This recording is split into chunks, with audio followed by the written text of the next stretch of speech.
유럽이 재무장을 서두르고 있습니다. 나토 회원국들이 2035년까지 국방비를 GDP의 5% 수준까지 확대하기로 합의했는데요. 오늘 디펜스 프라임에서는 나토의 방위비 증액에 따른 국제 정세의 변화, 또 우리 방산에 어떤 영향을 미칠지 살펴보겠습니다. 지금 나토 목표를 보면요. 2035년까지 방위안보 예산을 어떤 GDP의 5%까지 확대하겠다. 이거 엄청난 목표인데 정치적인 메시지일까 아니면 실제 이루겠다는 목표일까요? 현실적인 어떤 목표인 것 같아요. 현실적이에요? 왜냐하면 지금 현재 우크라이나와 러시아가 전쟁을 하고 있지 않습니까? 그리고 유럽에 있는 여러 국가들이 결국엔 우크라이나가 무너지게 된다면 다음에 러시아의 목표는 자기들이라는 어떤 위기의식이 팽배하거든요. 그리고 또 목표가 35년까지이기 때문에 결국 10년 남았지 않습니까? 그렇기 때문에 현재 그 각 나라들이 한 3에서 3.5% 정도의 국방비 지출하고 있는데 5%까지 올라간다는 거에 대해서는 각국에서는 뭐 가능한 수치라고 얘기를 하고 있어요. 그래서 실제로 그 독일 같은 경우는 향후 10년 동안 최소 5천억 유로라고 하네요. 그래서 우리나라로 하게 되면 약 797조 원의 국방 투자를 위한 법 개정을 이미 완료를 했고요. 그다음에 영국도 매년 134억 파운드, 우리나라 쪽으로 25조 원 정도, 그다음에 프랑스도 2030년까지 총 4천억 유로 정도의 방위비를 늘리기로 결정을 했습니다. 그래서 다른 나라도 마찬가지이고, 혹자는 이게 뭐 강력한 어떤 트럼프의 어떤 요구에서 됐다고 말을 하기도 하지만은 결과론적으로 보면 전쟁이 일어나고 있는 그 현장에서의 그 나라들이 갖고 있는 위기의식으로부터 이게 나온 거기 때문에 네. 저는 이제 뭐 정치적인 어떤 레토릭보다는 이게 현실적인 부분이 많이 반영됐다고 보고 있습니다. 예전에도 많은 전쟁들이 있었잖아요. 그때마다 방위비가 어느 정도씩 방위비들은 이제 뭐 케이스 바이 케이스겠죠. 네. 그래서 예전에 한번 다뤘지만은 이런 식으로 해서 몇 %까지 오른 데도 있고요. 몇십 단위로 오른 데도 있어요. 예, 그런 건 케이스 바이 케이스이기 때문에 네. 핵심적인 건 뭐냐면 실존 위협이 존재하고 있고 푸틴이 계속해서 그 야욕을 팽창하려는 모습을 보이고 있기 때문에 이런 어떤 3에서 35%에서 5%까지 올리는 것은 이건 뭐 그렇게 큰 건 아니라고 저는 보고 있습니다. 근데 회원국 대다수가 뭐 거의 동의를 했습니다만 예외가 있었어요. 스페인은 예외를 또 인정받았습니다. 끝까지 이제 못하겠다고 예외를 주장을 해가지고. 그럼 이렇게 나 혼자 나토 회원국이지만 독자로 하겠다 이러면 어떤 불이익이 있는 거 아닐까요? 낼 수가 없는데 어떻게 해요? 돈을 낼 수가 없으니까. 네, 스페인은 지금 한 1.2% 정도 내고 있거든요. 스페인은 여력이 없어요. 자, 지금 이게 5%가 얼마나 어마어마한 금액인지, 전쟁을 코피터지게 하고 있는 러시아가 지금 GDP의 6.3% 써요. 미국도 3.38%, 4% 써요. 예. 우리가 2.32% 써요. 그러면 5%가 얼마나 큰 금액인지 알겠죠? 네. 그 5%도 5% 증액도 힘든데 국방비를 GDP의 그럼요. 5% 쓰라고 하는 거예요. 이 5%도 예. 사실은 3.5%예요. 3.5%가 직접적인 무기 구입 국방비고 예. 1.5%는 일종의 간접비예요. 예를 들면 뭐 도로가 그냥 군사도로하고 일반 도로하고 시멘트 두께가 다르거든요. 예. 시멘트 두께 조금 더 한 1cm 높이면 군사비를 쳐주는 거죠. 그러면 스페인은 간접비를. 원래 어느 정도였어요? 몇 퍼센트? 1.2, 3%. 그럼 거의 뭐 500% 올리라고 하는 거니까 그럼요. 말이 안 되는 그러니까 거네요. 예. 유럽이 그동안 너무 해평대평 썼어요. 우리 전쟁 없어 파티하고 복지하고 한 거죠. 그리고 이번 러우 전쟁도 사실은 유럽의 전쟁이 아니에요. 구소련권의 전쟁이에요. 그렇죠. 유럽은 2차 세계대전 이후로 전쟁이 난 적이 없습니다. 그렇게 보면 유고 내전 이런 거 제외한다면. 그러니까 어느 날 뚜껑을 열어보니까 너무 안일했다는 걸 깨닫고 야, 좀 무기 좀 사야 되겠다. 트럼프가 안 시켜도 거기다 독일은 신났죠. 나치 전범인데 이제 막 만들 옛날 같은 무기 사면 째려봤는데 그쵸. 지금은 야 사 그러니까 날 잡아봐 하면서 이제 사겠다는 거죠. 그리고 또 하나 비밀이 있어요. 이게 2035년까지 목표거든요. 2035년? 네. 트럼프 임기는 3년 반밖에 안 남았잖아요. 3년 반 지나면 내가 언제 그랬어? 원래 나토가 자체 합의로 러우 전쟁 이전에 2%까지 내기를 하고 있었거든요. 근데 스페인은 안 냈거든요. 나머지 나라도 안 내고 있었어요, 다. 그러니까 이번의 경우에는 다들 정신 차려서 철든 면도 있고 그러나 제가 보기에 2035년까지 5% 낸다? 안 낼 거예요. 그럼 트럼프가 아무리 그래도 현직 미국 대통령 아닙니까? 네. 지금 유럽이 무임승차하고 있다고 계속 지적을 하면서 방위비 올리라고 계속 주장을 했단 말이에요. 결국에는 이제 그 미국 우선주의를 정책을 표방하는 트럼프 입장에서는 우러 전쟁이 좋은 계제인 거죠. 왜냐면은 미국의 기본적인 전략이 그 중국과의 대결을 하기 위해 태평양 지역으로 지금 이제 군사력을 재배치하는 것으로 하고 있지 않습니까? 미국이 이제 제일 일선적으로 막아야 될 게 중국의 영향력이기 때문에 유럽의 어떤 방해는 너희들이 알아서 해라라는 측면이 있는 거거든요. 그런 건 딱 결부가 된 거죠.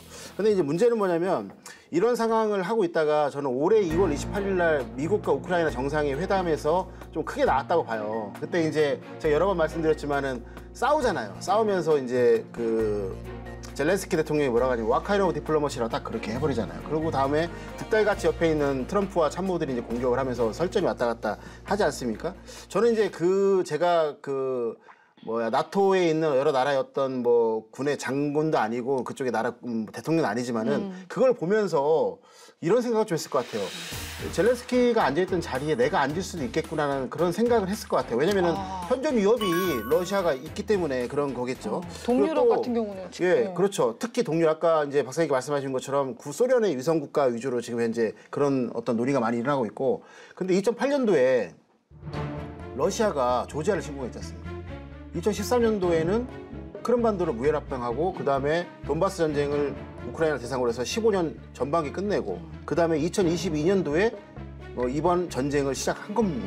그렇기 때문에 이걸 바라보는 유럽의 입장에서는 계속해서 주기적으로 러시아 위협이 다가오고 있으니까 이런 부분에 대해서는 아마 트럼프의 어떤 그런 줄기찬 요구가 뭐 정치 레토릭이라인지 아닌지를 따지기 전에 실질적으로 체감하고 있는 위협이기 때문에 이들의 입장에서는 그런 부분들이 아까 말씀드린 것처럼 단기적으로는 현재 이 현상에서는 진짜 뭐랄까 그 국가의 존립이 왔다 갔다 하는 부분이기 때문에 현실적이라는 것이죠. 그러니까 미국이 지금 나토 방위비 분담 구조 계속 불만을 제기를 해왔잖아요. 이게 뭐 어느 정도 일리가 있는 건가요, 그러면? 실제로 미국이 유럽 안보에 많은 돈을 쓰고 있습니까? 많이 쓰고 있죠. 예, 엄청나게 많이 쓰고 있는 거고, 그다음에 이제 이게 그 상당히 중요한 어떤 포인트가 뭐냐면 미군들이 이제 전략적으로 보게 되면은 이제 국제 정세에 따라서 미군들을 재배치를 이렇게 배치를 다시 하고 있거든요. 지금은 전략적 초점이 한반도로 와 있고 그 태평양 와 있기 때문에 재배치를 이렇게 하는 거고, 지금 전략적 초점이 바뀌었다는 어떤 그 부분들이 상당히 크게 작용하고 있는데, 근데 트럼프 대통령의 입장에서는 이런 부분이죠. 그러니까 그 너희들 뭐 나토라든가 그쪽에 있는 유럽 국가들은 살 만큼 잘 살고 있고 거기에서 어느 정도 돈 다 있는데 이 정도에 대한 어떤 부분들은 너희들이 여태까지는 무임승차 했으니까 더 낼 수 있는 거 아니야? 라고 얘기를 하고 있는 부분이 있는 것이죠. 그러나 이제 전통적인 어떤 반대파 입장에서 보게 되면 이런 느낌이죠. 미국이 옛날 뭐 큰 형님, 뭐 경찰 국가 뭐 이런 식으로 느낌이 있었기 때문에 여태까지 해주던 것들을 안 해주다가 갑자기 이상한 트럼프가 나와서 그걸 바꿔버렸거든요. 혼란스러운 상황인데, 근데 아까 말씀드린 것처럼 현재 우크라이나와 러시아 전쟁이 일어나고 있으니 실질적으로 이제 그 체감하고 있는 것이죠. 그런 부분들을. 미국이 잘 나갈 때는 뭐라고 안 했죠. 근데 지금 이제 미국도 전문은 해니까 2차 세계대전 끝나고 나서 미국은 세계 GDP의 40에서 50% 차지합니다. 그러니까 미국과 기타 등등 이게 팍스 아메리카나 시대예요.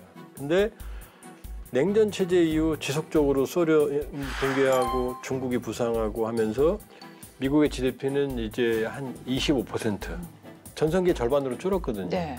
아직도 뭐 무소불위죠. 그러나 예전 같지 않다. 그러니까 트럼프가 뭐라고 말하는, 그러니까 바이든은 어떻게 했냐면은 민주주의 네트워크, 동맹을 존중한다는 게 무슨 의미냐. 야, 니네도 좀 힘을 써라. 좋은 말로. 파트너잖아. 네, 근데 트럼프가 와서 돈 내. 이렇게 되는 거죠. 그러니까 사실은 똑같았다. 바이든도. 그런 의미에서는 이제 러우 전쟁을 계기로 예전 같지 않은 미국이 니네들도 좀 돈 내라 이 얘기를 하고 있는 거죠. 근데 나토라는 조직 자체가 뭐 약간 올드한 느낌이 있어요. 왜냐하면 소련에 대항하기 위해서 만들었던 건데 이미 소련이 붕괴된 지 꽤 오래되지 않았습니까? 근데 이게 계속 이렇게 유지가 됐단 말인가? 미국이 왜 여전히 유럽 안보에 이렇게 많이 개입을 하는가 이런 궁금증이 생기는데요. 그 나토의 국방부의 3분의 1을 미국에서 지금 감당하고 있는 거잖아요, 사실은요. 사실인데 그렇게 하면서 뭐냐면은 우리가 너희를 이렇게 뭐랄까 든든하게 지켜주고 있어라고 하면서 미국이 그 안에서 뭐를 하고 있냐면 우리가 국제 정치로 보게 되면 이제 뭐 외교, 그다음에 정보, 군사, 정치 이런 것들을 활성화시켜 주는 거예요. 그렇게 하면서 내가 이런 부분들을 너희들을 위해서 해주고 있기 때문에 이런 부분들을 가지고 우리하고 우선적으로 협력을 하고 우리와 같이 뭘 해라고 하면서 보이지 않는 가치들이 계속 축적이 되는 거죠. 실제로 이제 보시게 되면 이제 역사가 진행되고 전쟁이 일어나면서 주한 미군을 비롯해서 모든 미군들이 전 세계적으로 계속해서 재배치를 한다는 겁니다. 하는데 결국에는 그런 논리로 따진다면은 우리가 지금 하고 있는 논리를 때려지면 예를 들어서 이제 우크라이나 러시아 전쟁이 일어나기 이전에는 그러면은 미군이 유럽에서 다 철수했어야죠. 그럼에도 불구하고 미군들은 남겨놨단 말이에요. 그게 뭐냐면은 결국에는 이런 어떤 군사적인 활동에 관련된 부분들을 하나의 중점을 두고 거기로부터 해서 정치, 그다음에 그 나라의 군사, 경제, 사회, 그다음에 정보, 인프라 등 다양한 분야에서 미국과 연결시켜가면서 가치를 창출하고 그 경제적 이익을 추구하기 위해서 이렇게 가는 겁니다. 그렇기 때문에 이제 이런 부분에서도 나토가 예를 들어서 뭐 소련이 없어졌는데 왜 미국 중심 나토 계속 있느냐 그런 부분들은 철저하게 계산된 국가 이익적 측면에서 지금 남아 있는 거거든요. 아니, 이러다가 미국이 나토 탈퇴하는 거 아니에요? 그때 뭐 회의 때였나요? 그 트럼프가 갔다가 왔나 안 갔나 뭐 그랬잖아요. 네. 네. 그 미국의 뿌리는 네. 유럽이에요. 유럽의 이민들이 가서 세운 나라. 그러네요. 그렇죠. 그리고 유럽이 썩어도 준치라고. 그럼요. 아직도 세계 경제 3대 축 중에 하나예요. 예를 들어 우리가 남미나 아프리카 이런 나라에 한국군 10,000명, 20,000명을 파병했다고 생각해 보세요. 그 나라에 대한 우리의 영향력은 어마어마한 거예요. 천문학적인 거예요. 그러니까 트럼프 대통령은 10원짜리는 셀 줄 아는데 1,000원짜리는 못 세요. 그러니까 거기 국방비 몇 푼? 네. 그 9만 명이 있음으로 해서 미국이 투사하는 영향력과 경제적 이익은 그렇죠. 천문학적이에요. 그 나토군 얘기를 해보면 지금 굉장히 연합군이잖아요. 대규모로 이제 작전을 여러 방면에서 대규모 훈련을 실시하고 막 그러고 있는데 저는 궁금해요. 만약에 실제로 위기 상황이 발생했다. 이 많은 나라들이 있는 나토군이 어떻게 이제 작전을 짤까? 원래 예. 나토군은 매년 이제 전반기에 훈련을 한 10개나 15개 정도를 엮어서 계속 해요. 하는데 올해부터 좀 특이한 현상이 이제 발생했어요. 그게 뭐냐면은 미국이 실질적으로 개입을 해줄 수 없거나 아니면 안 해주거나 하는 상황을 통해 가지고 상정을 한 다음에 우리 스스로 어떻게 지킬 것이냐 그 시나리오가 들어왔거든요. 근데 이제 이게 왜 들어왔냐면 아까 제가 말씀드렸지만 올해 2월 28일 날 이제 양국이 정상회담이 싸우잖아요. 그러면서 그 이후에 미국이 이제 우크라이나에 대한 군수 지원과 정보 지원을 끊어버려요. 그래서 작년도에 이제 우크라이나군이 기습을 통해 가지고 점령했던 크루츠크가 네. 단기간 만에 다시 이제 러시아군이 이제 다시 점령하게 되면서 거기서 엄청나게 많은 우크라이나 군들이 이제 전사를 합니다. 네. 그렇기 때문에 그 모습을 이제 목도한 유럽에 있는 인원들이 더 위기감을 느끼겠죠. 그래서 이런 부분들은 이제 올해뿐만 아니라 작년부터 그런 기조가 있었거든요. 그래서 지난 7월에 이제 그 나토에서는 연합대응군을 이제 창설을 해요. 이게 뭐냐면은 우리로 말하면 재병협동군을 말하는 건데 이게 어떤 지역에 뭐가 발생했을 때 10일 이내에 모여서 신속 배치가 가능하도록 그다음에 지상, 해상, 공중, 사이버, 전자기, 우주통 전체적인 어떤 다행역 작전을 가능하도록 만들어놓은 부대예요. 이 부대가 이번에 훈련을 했는데 그 이름이 이제 스테드패스트 다트 2025 훈련이에요. 그래서 여기 보시게 되면은 그 총 나토 회원국 중에 9개국이 참가해서 한 10,000명 정도가 훈련을 했거든요. 그래서 이게 어떻게 보게 되면 나토에서는 최대 규모의 훈련인 거예요. 그냥 실질적으로 결국에는 이 시나리오가 뭐냐면은 어느 지역에서 모여요. 그 동쪽의 지역에 어느 지역에 가서 전개를 하는 거예요. 그러면서 동쪽에 누군가가 공격을 하게 되면 이거 어떻게 반응하지 하면서 그걸 신화를 다 만든 거예요. 그 동쪽에 누군가는 누군지 모르겠어요. 예, 그런 식으로 해서 지금 얘네들이 이렇게 하고 있는 부분이 있고 그 예전에 이제 그 미국이 중국을 견제하기 위해서 또 이제 그 다음에 뭐 러시아도 들어겠지만 다양역 작전 대대라는 걸 만들었어요. 그래서 이제 결국에 뭐냐면 난렵하지 여당 규모이지만 어떤 그 뭐라 할까 상황이 발생했을 때 소방수처럼 가장 먼저 가가지고 지상, 해상, 공중, 뭐 사이버, 전자전, 우주까지 다 모든 자산을 실시간대 이합집산 해가지고 활용하면서 그 뭐랄까 위협들을 조기에 이제 상쇄시켜버리는 어떤 그런 부대거든요. 그런 부대가 이제 미국이 이제 구상하고 있는 부대였는데 나토도 그걸 본따 가지고 이런 부대를 만들었는데 그게 이제 연합대응군이라는 거죠. 그래서 이런 부분들이 올해 실질적으로 2월 달부터 지금까지 해서 계속해서 훈련을 진행하고 있는 겁니다. 근데 저 의문인 게 유럽이 뭐 미국산 무기 의존도가 매우 높더라고요. 근데 독자적으로 방위 체계 구축을 할 수 있어요? 미군 없이? 할 수 있다고 봐요. 아, 있어요? 왜냐하면 유럽이 그 사실은 군사 강국이에요. 스웨덴만 해도 사브가 스웨덴 그쵸. 그리펜 전투기를 만들어요. 근데 왜 이 모양이 됐냐? 전쟁 2차 세계대전은 끝나고 전쟁이 없었어. 전간기가 너무 기니까 이제 전쟁은 안 할 거야. 그러면서 또 탈냉전 끝나고 나서는 이제 방위산업 규모를 축소시켰어요. 그러니까 소규모 주문 생산 체제. 그다음에 공동개발 한번 하면 뭐 10년, 20년 중간에 탈퇴하고 난리 나고 그랬거든요. 근데 지금 3.5%, 5% 국방비를 쓰면 어떤 일이 벌어지냐. 원래 나토의 기본 정신은 무기의 자급자족이에요. 그러니까 이 공급망 사슬을 복원을 하면 그게 제일 빨리 돈을 자, 쓸 수 있는 보세요. 방법이니까. 예. 프랑스 핵이 있어요. 예. 영국도 핵이 있어요.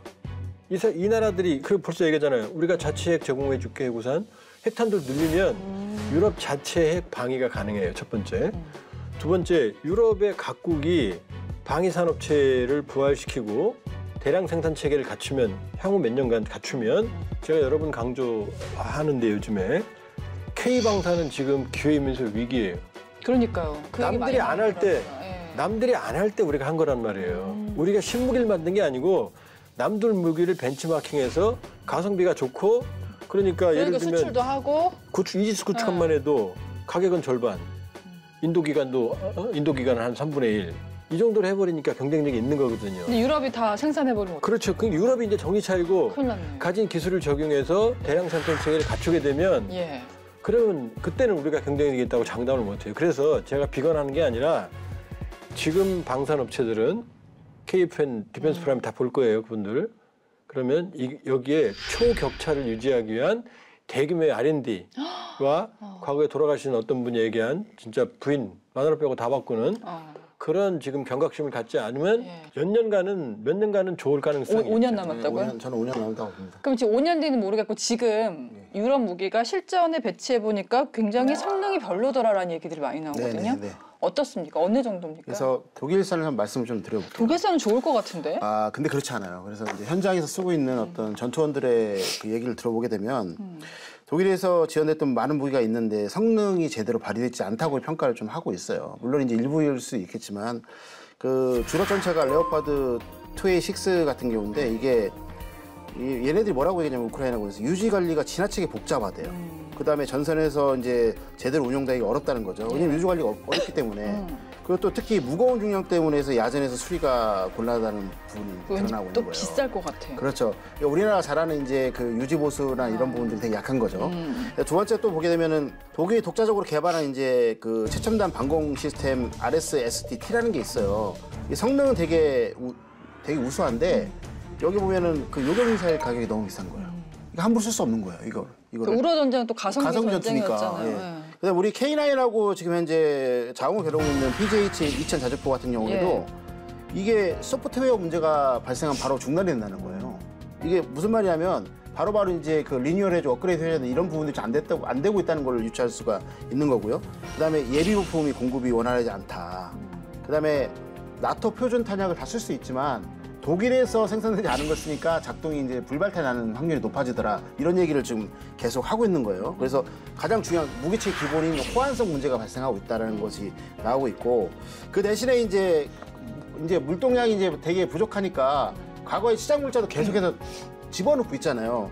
대신에 독일에서 1970년대에 제작한 이제 그 시장 물자에 나왔던 레오파드 1A5 전차 같은 경우 그다음에 게파트 대공 그 자주 대공포도 있죠. 이런 것들을 보게 되면은 신뢰성이 너무 좋다는 거예요. 이상하잖아요. 최근에 만들어놨던 최첨단 전차나 이런 것들 성능이 오히려 나쁘고 70년대에 만들어놨다가 시장물자 했던 것들이 단순하면서 더 튼튼하고 잘 쓰고 있다는 거죠. 가전제품도 그래요. 그러니까 이런 것들을 딱 보게 되면은 정강기 아까 말한 정강기 너무 길기 때문에 한 개의 무기체계에다가 이거 던집혀 저거 해서 체계가 복잡해진 거예요. 그리고 또 이제 그 소부장 같은 경우도 중국에다 잡고 있으니까 그런 것들이 활발하게 안 되면서 이런 것들이 유지보수 관리가 안 되는 거죠. 지금 무기체계 가성비 우리가 이제 주목할 만한 역사가 있는데 세계 이제 탱크 서열 10위를 정하잖아요. 그러면 2차 세계대전을 지배했던 판타나 티거 이게 아니고요. T-34가 1등이에요. 왜냐? 단순하고 야전에서 쓸 때 고장 나면 빨리 고치고 찍어내는데 아주 쉽고 그러나 판타나 티거 같은 경우는 어마어마한 활약을 하지만 고장나고, 맞아. 고장나면 아니, 고치기 어렵고. 뭐 이렇게 집에서 쓰는 가전제품도요. 기능이 너무 많은 것들은 고장도 잘 나요. 저 스마트폰 통화하고 문자밖에 못해요. 최첨단 시리즈인데. 그러니까 그렇게 보면 현대 무기에서는 사실은 이 가성비, 그다음에 현장에서의 전투 적합성, 그다음에 현장에서의 용이성 이런 것들이거든요. 근데 이런 문제들은 아까 조 박사님이 말씀하신 문제들은 예. 유럽이 정신 차리고 문제들을 달려들기 시작하면 해결해 나갈 수 있을 거예요. 근데 지금 해결해 나가기에는 유럽 방공망도 빈틈이 뚫렸다는 거잖아요. 그 우러 전쟁에서 이제 드러난 건데 뭐 유럽 하늘이 뚫려 있다라는 얘기까지 나왔어요. 지금 뚫린 게 아니고요. 네. 이스라엘이 우주군대이기 때문에 그런 거예요. 이스라엘이 촘촘한 방공망을 갖추고 있어요. 이스라엘이 너무 세서 이스라엘이 너무 세서 그런 거예요. 왜냐? 유럽을 어떻게 다 지킵니까? 저 방대한 나라들을. 각자 이렇게 촘촘하게 해야지. 그러려면 지금 3.5%, 5%를 쓴다고 하는 얘기가 그 얘기예요, 지금. 너무 방심했더니 돈을 너무 안 썼어. 그러니까 지금 그걸 채우겠다는 얘기거든요. 그러니까 지금 방공망이 뚫려 있는 건 맞죠. 왜냐? 전쟁이라는 걸 생각을 안 했으니까요. 그럼 대한민국은 어떠냐? 대한민국은 1953년 7월 27일 이후로 매일 전면전을 지금 준비해 왔잖아요. 그러니까 촘촘한 방공망을 갖추고 있는 거고, 이스라엘은 에브리데이 전쟁이잖아요.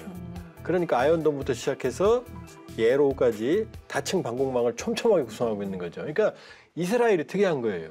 근데 조한만 박사님이 진짜 냉정하게 아니 유럽을 어떻게 다 하늘을 지켜요 하셨지만은 뭐 참고할 사례가 없는 건 아니에요. 미국의 골든돔도 있고 유럽 전체를 하나의 통합 체계로 방어하는 식으로 할 수도 있을 것 같고 독일도 스카이 쉴드라는 걸 주도하고 있잖아요. 이거는 네네. 그러면 뭐 별로일까요?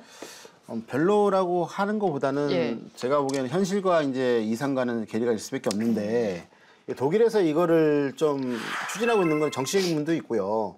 현실적인 어떤 위기 의식도 있는 거예요. 예를 들어서 지금 현재 러시아에서 이란으로부터 이제 샤이드 136 계란 시리즈죠. 이제 136을 기술이 좀 받아가지고 축구장 한 14배 정도 크기의 생산 라인을 갖추고 있잖아요. 그 이제 샤이드 136이 현재 이제 성능의 혁신을 이제 거듭해서 운용 사거리가 지금 2,500km 정도 된다는 겁니다. 그러면 이런 부분들이 결국에는 우러 전쟁이 종시된다 할지라도 그 사거리를 따진다 한다면 적어도 이제 동부 유럽과 이제 중부까지는 다 갈 수 있는 그런 부분이 있기 때문에 실질적으로 이제 이 전쟁의 어떤 모습을 보고 방공망을 잘 갖춰야 되겠다라는 것들을 지금 현재 깨닫고 있는 거고 지금 보게 되면 이제 그 올해 들어가지고 협상이 이제 이제 될지 안 될지 모르겠지만 이 상황에서 전략적 우위를 점하기 위해서 지금 엄청난 양의 미사일과 이 장거리 자폭도를 섞어서 계속해서 우크라이나 주요 도시를 타격하고 있잖아요.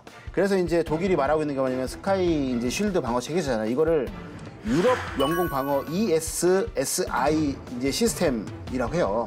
그걸 이제 영어로 말하게 되면. 근데 이제 독일이 이런 것들을 얘기하게 되면서 유럽 내부에 있는 한 20여 개 국가들한테 이거 해 좋은 거야 우리 도와줄게 하면서 계속해서 협상을 해나가는 거예요. 그래서 연내에 기본적 골격을 다 맞춰놓고 30년까지 이제 이거를 구축한다는 거예요. 근데 문제는 뭐냐면 프랑스는 좀 오묘한 반응을 보이고 있어요. 어떻게? 왜 그러냐면 아까 그 박사님께 말씀드렸지만 아무래도 독일이 전범 국가잖아요. 이거 주도하는 거 자체가 그다음에 가장 큰 피해를 봤던 프랑스가 그러네. 동해줄 필요가 없는 거죠. 그래서 이제 독일은 독자적인 노선을 가려고 하고 있는 거예요. 그래서 이제 독일에서는 그렇다고 해서 시간이 얼마 없기 때문에 새로운 거를 개발하는 게 아니잖아요. 그래서 아까 말씀하신 것처럼 이스라엘에 있던 다층 방공 체계를 하는데 가장 이제 그 먼 거리는 에로우 시리즈로 하는 거고 그다음에 그 안쪽은 이제 우리나라처럼 이제 팩3 그러니까 패트리어트 미사일을 미국의 레이시온에서 이제 수입을 해가지고 이제 네. 배치를 하려고 하는 거예요. 네.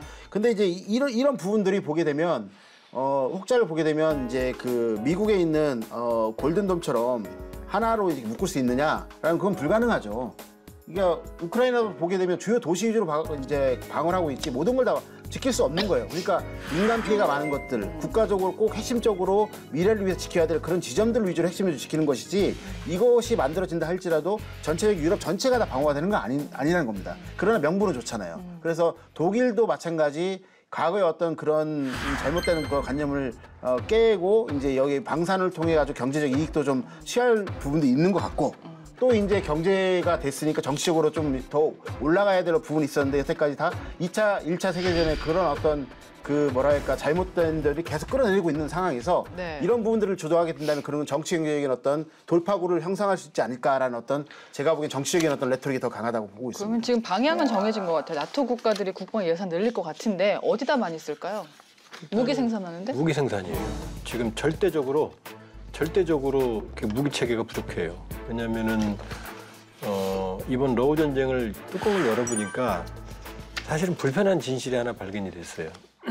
뭐 AI, 드론, 뭐 첨단 기술이 작용하는 것 같지만 알고 보니까 전쟁의 개념은 안 바뀌었어요. 병력, 전차, 장갑차, 특히 야포, 화포의 중요성. 이게 전장을 지배하는 거예요. 근데 이제 선정적으로 뭐 1인칭 시스템에 드론이 막 떨어뜨리고 뭐 그 스파이더 웹 작전으로 뭐 전략 폭격기 퍼뜨리고 그러니까 뭐 드론이 전장을 좌우하는 것 같은데 아니에요. 지금 러시아가 개전 이후 최대의 드론과 미사일 공격을 하지만 의외로 우크라이나 피해는 크질 않아요. 그러니까 지금 전장의 숨은 그림은 네. 우리가 대한민국 국방부 보고 맨날 욕했거든요. 포방부라고. 근데 포가 중요하다. 근데 알고 기본이 보니까 중요한 뚜껑을 거죠. 열어보니까 네. 맞는 거였어요. 그렇죠. 그러니까 유럽은 이제 지금 말씀드렸던 주요 무기 체계, 전투기, 그다음에 전차, 장갑차, 야포, 그다음에 무엇보다 탄약, 미사일 제고, 그다음에 병력 훈련, 확충 여기에 아마 많은 돈이 들어갈 것 같아요. 그러면 의도하지 않게 나토의 방위비 증액이 지금 유럽의 경제가 안 좋지 않습니까? 이런 경제 생태계를 살리는 그런 결과를 알 수도 있겠네요. 의외의 네. 효과가 있을 수가 있어요. 왜냐하면 러시아가 상태는 안 좋지만 상태는 안 좋지만. 내용은 안 좋은 거예요. 네. 전시 경제가 한 3.5% 성장을 유지하거든요. 전시 경제. 의외로 호황이라고 그러더라고요. 근데 네. 그 중앙은행 금리가 21%예요. 21% 금리에 3.5% 성장하면 무슨 소용이 있어요? 그러나 유럽은 다르다. 유럽은 이 무기 생산하는 이런 체계가 가동이 되면 새로운 경제의 자극적인 요소가 될 거고 네. 그렇게 되면 미국제 무기에 대한 의존도가 현저하게 줄어들 거고 결국은 무기 체계, 정찰, 감시, 무기 모든 것을 확충할 수 있는 기술력을 유럽은 가지고 있거든요. 우리가 강점이 있는 네. 방산 기업들 모두 다 수혜를 받을 수가 있어요. 왜냐하면 유럽이 지금 우리가 경쟁력 있는 모든 무기 체계를 필요로 하고 있고 네. 경우에 따라서는 우리 기술력, 우리와 합작 가능성도 있어요. 그러니까 사실은 말씀드렸지만 방사는 단기적으로는 매우 맑습니다. 매우 맑습니다. 근데 지금 뭐 우리가 자동차 기업으로 알고 있는 독일의 폭스바겐, 뭐 프랑스의 르노도 이런 무기 생산에 나서는 모습이 있거든요. 근데 이게 저희가 알기로는 자동차 회사 이미지가 강한데 이게 무기에 도움이 될까요? 그 아까 제가 말씀드릴 때 K방산의 장밋빛은 5년 정도는 더 갈 것이다라고 말씀드렸잖아요. 거꾸로 얘기해 5년밖에 안 갈 것이다. 저는 그렇게 보고 있는데 이유는 뭐냐면 예. 어쨌든 간에 트럼프가 집권하고 있는 동안에는 이제 방위비가 3에서 3.5에서 5% 올라갈 거는 확실한 것 같고 그러면 이제 그거를 하기 위해서 이제 결국에는 이제 그 미국 우선주의에서 나토는 이제 나토끼리 그 유럽끼리 방어를 하기 위해서 방위 산업을 활성화시킬 수밖에 없는 거예요. 그런데 지금 우크라이나 러시아 전쟁을 보게 되면 무슨 전쟁이나 아까 잘 말씀드린 가성비 전쟁이지 않습니까? 가성비 전쟁의 핵심 뭐냐면 대량 생산이면서 그 성능이 떨어지면 안 돼요. 근데 그게 뭐가 있냐면 예를 들어서 로봇을 만들 때 예. 어떤 트랙터를 가지고 위에다가 임무 장비를 만들면 그게 로봇이 되는 거예요.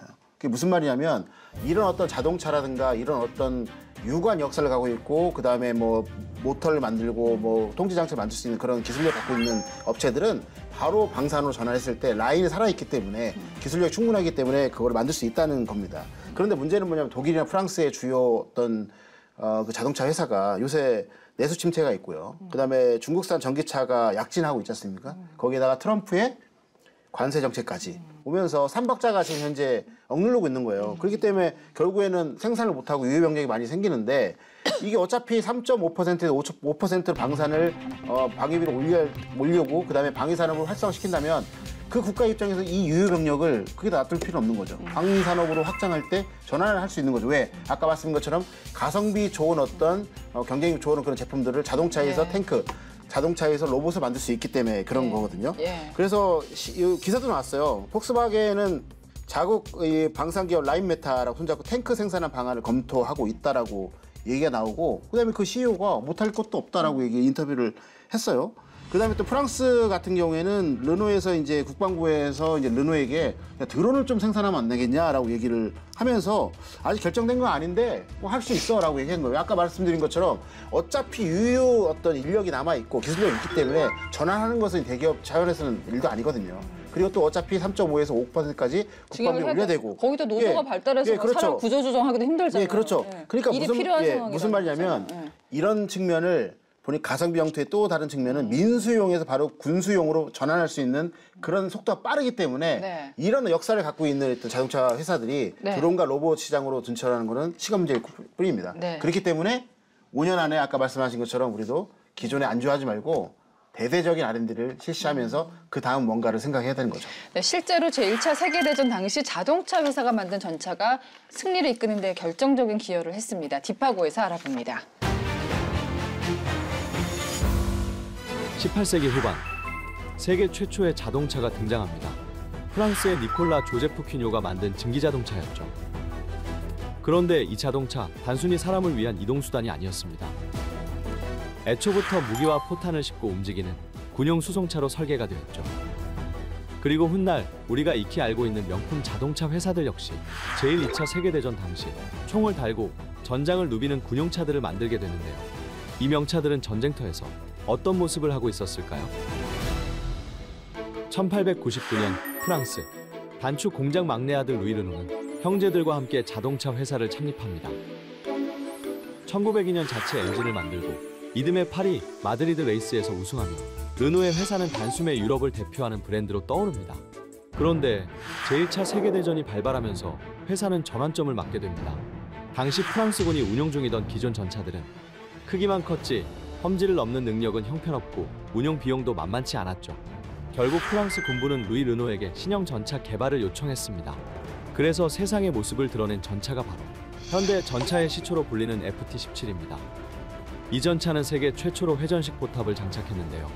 37mm 주포를 360도로 회전 가능한 포탑에 실어 어느 방향에서든 즉각적인 공격이 가능하도록 설계된 겁니다.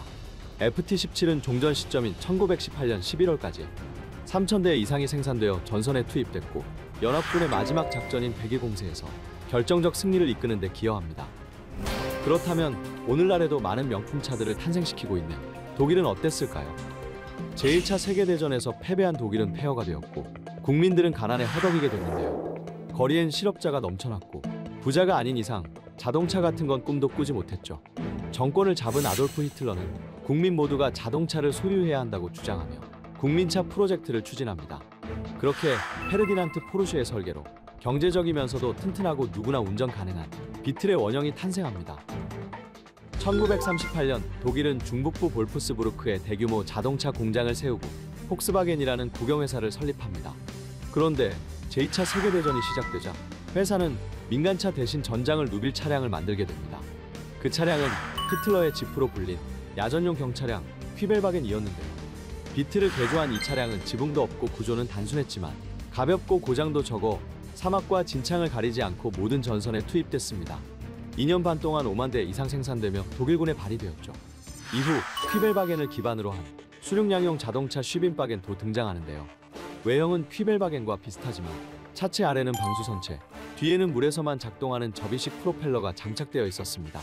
이 차량은 물 위를 건너고 육지를 질주하며 전장을 자유롭게 넘나들었죠. 세계대전 당시 자동차 회사들의 활약은 도로 위에만 머물지 않았습니다. 하늘을 나는 전투기의 심장까지도 만들었는데요.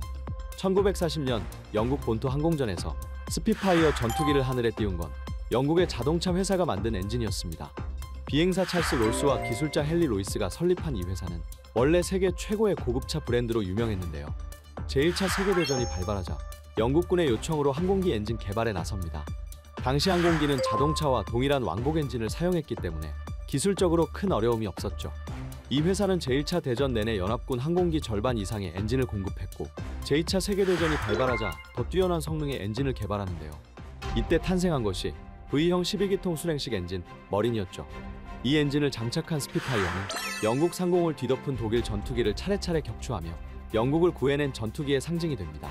스피파이어와 함께 영국을 지켜낸 또 다른 주역 호커 허리케인 역시 머린 엔진을 품고 하늘을 가르며 싸웠는데요. 이 회사의 기술력은 영국 공군 전체의 전력을 끌어올리는 원동력이 되었죠. 전쟁이 끝난 뒤 르노는 한때 나치에 협력했다는 오명 속에서도 국영 기업으로 살아남았고, 폭스바겐은 나치의 그림자를 딛고 국민차 비틀로 재기의 아이콘이 되었죠. 롤스로이스는 전투기 엔진의 명성을 품고 하늘과 땅을 지배하는 브랜드로 거듭납니다. 전쟁 속에서 다듬어진 기술들은 자동차들을 더 빠르고 더 단단하게, 더 정밀하게 만들었죠. 그리고 오늘날 군용 전기차, 무인 차량, 인공지능 기반 자율주행 시스템까지 자동차 회사들의 기술은 여전히 전장을 향해 나아가고 있습니다. 지금까지 딥하고였습니다. 독일은 여러 번 나왔습니다만은 이제 전범 국가이기 때문에 군사력을 확대하는데 굉장히 신중해 왔는데, 최근에는 헌법까지 개정을 하면서 대대적으로 이제 국방력을 확대를 하고 있습니다. 독일이 사실 쉽지 않은 선택인데 이런 선택을 한 배경이 뭘까요?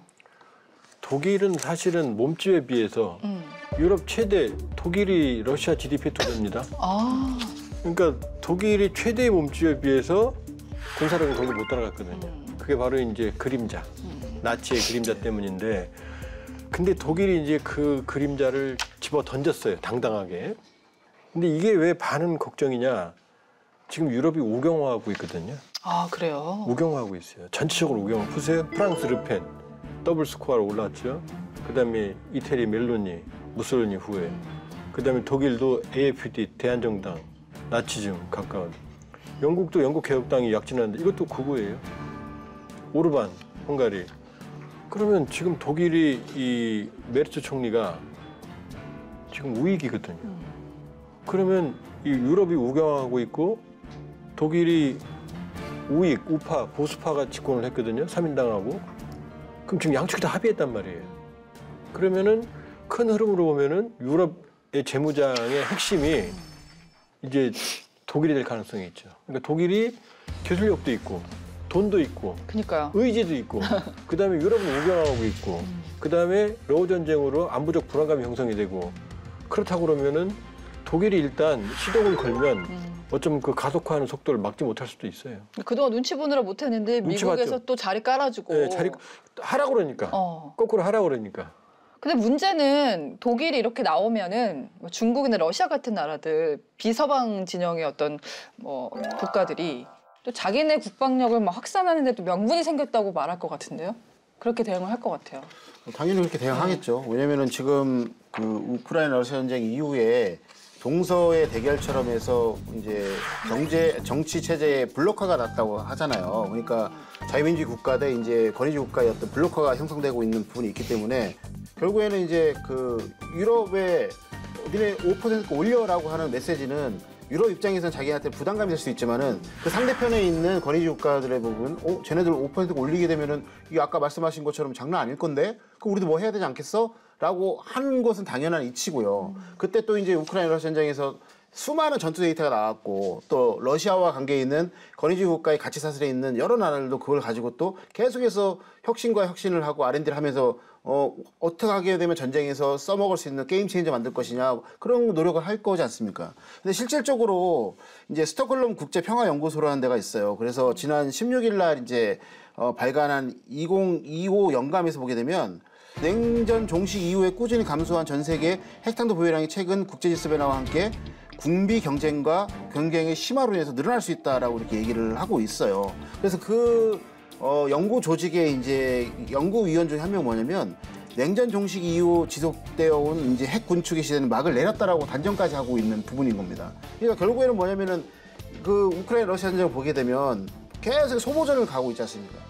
가고 있는데 이런 것들이 상황 관리가 안 되게 되면 전술핵을 쏠 수 있는 여지가 많고, 푸틴도 말로 하면 계속 뭐 전술핵 쏠 수 있어, 뭐 할 수 있어 얘기하고 있고, 북한도 그걸 하기 위해서 계속해서 그 노력을 하고 있지 않습니까? 이런 부분들이 서로 상호에게 잘못된 메시지가 되고 상황 관리가 안 되게 된다면 우리가 지난 편에도 한번 다뤘지만은 그쪽에 있는 인도, 파키스탄 그런 쪽으로 해서 복잡한 상황이 얽히고 설키게 된다면 네. 이런 부분들이 또 핵전쟁으로 갈 수밖에 없고, 그러면 각각의 나라는 그걸 대비하고 있어 또 아이러니하게 또 핵을 가지려고 할 것이고, 이런 부분들이 계속해서 이제 증산되는 부분이 있는 것이죠. 그렇기 때문에 트럼프의 그 말 한마디가 국제 정치적으로 오묘하게 지금 우크라이나 러시아전쟁과 맞물리면서 이게 군비 경쟁을 촉진할 수 있다. 이렇게 볼 수 그러면 있습니다. 우리 어떻게 방위비 증액해달라고 하는데 해줘야 되는 건가요? 어떻게 해야 돼요? 우리하고 유럽은 다르죠. 왜냐하면 유럽은 그동안 방위비, 국방비를 줄여서 먹고 마시고 복지에 썼잖아요. 근데 우리는 계속해서 2.5에서 3% 사이를 써왔거든요. 상당히 높은 편이네요. 상당히 높은 거죠. 그러니까 탄탄하게 지금 그러니까 이 핵이 없어도 글로벌 파이어 파워에서 세계 국방에 5위를 쳐주잖아요. 그러니까 우리는 다릅니다.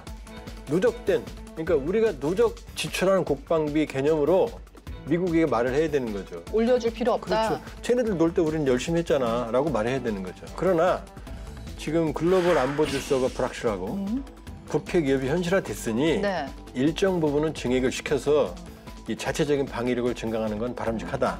그러나 원하는 대로 트럼프 말대로 들어줄 이유는 없다 이렇게 볼 수 있죠. 굉장히 트럼프 대통령이 안 좋아할 말씀 많이 하셨는데 이게 가능할까요? 뭐 실거리잖아요. 사실은 근데 아무리 그 이제 얘기도 있었잖아요. 트럼프 대통령이 어차피 한국이 이만큼 네네. 올까지 올려주지 않을 거 나도 알아. 네, 근데 그렇죠. 이렇게 불러놔야지 너가 이만큼 예, 올려주지. 맞습니다. 예. 그러니까 하게 된다면 결국에는 우리 정부에서 그랬잖아요.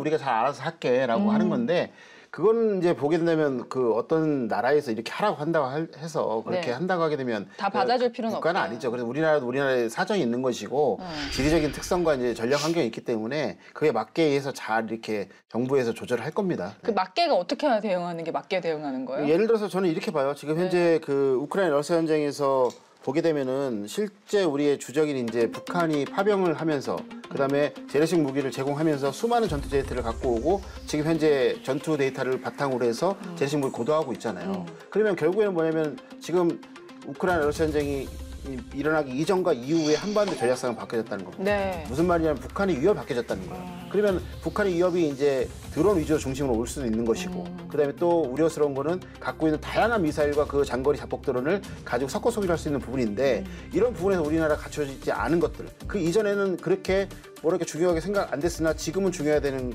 그런 대드론 체계라든가 네. 그 방호 체계 이런 것들이 상당히 중요한 부분이 있기 때문에 그런 측면에서 우리가 잘 계산해 보게 된다면 우리가 어차피 방위력은 어느 정도까지 올려야 되는 건데 거기에서 우선순위가 나올 수가 있겠죠. 그런 식으로 현명하게 접근한 방법이 가장 좋다고 봅니다. 그러니까 두 분이 이유는 좀 다르지만은 어느 정도 증액할 필요성은 있다. 그 트럼프가 요구하는 수준까지는 아니더라도 근데 그 주도권은 우리가 가져야 된다는 말로 들리거든요. 당연하죠. 지금은 불확실성의 시대입니다. 불확실성의 시대에 대응하는 이 국방력 그리고 트럼프 대통령한테 고마운 게 하나 있어요. 미워만 하지 않습니다. 하나만 있어요? 이 동맹은 영원하지 않다라는 걸 우리한테 알려주고 있거든요. 우리 다 뜨거하고 자면서 동맹은 깨게 사랑이 아니다, 계약이다라는 걸 알려주고 있거든요. 그러니까 이 얘기는 뭐냐면 한미동맹은 상호 호혜적입니다. 네. 과거에도 현재에도 미래에도. 그러나 이 동맹은 계약 관계다. 그렇기 때문에 그 계약이 흔들릴 수 있고 그럴 때를 대비해서 우리가 만반의 준비를 갖춰야 된다는 걸 깨우쳐주고 있는 거거든요. 그런 점에서는 트럼프 대통령은 이 동맹의 현실적 인식을 갖추는데 상당한 기여를 하고 있다 이렇게 볼 수 있죠. 네, 군비 경쟁과 주요 국가 그리고 동맹의 전략 변화 이제 주목을 해야 될 시점입니다. 오늘 디펜스 프라임에서는 나토의 방위비 증액과 국제안보 환경 변화 또 우리에게 미칠 영향까지 짚어봤습니다. 저희는 매주 금요일 밤 10시 KFN 또 유튜브 채널에서 여러분을 찾아갑니다. 고맙습니다.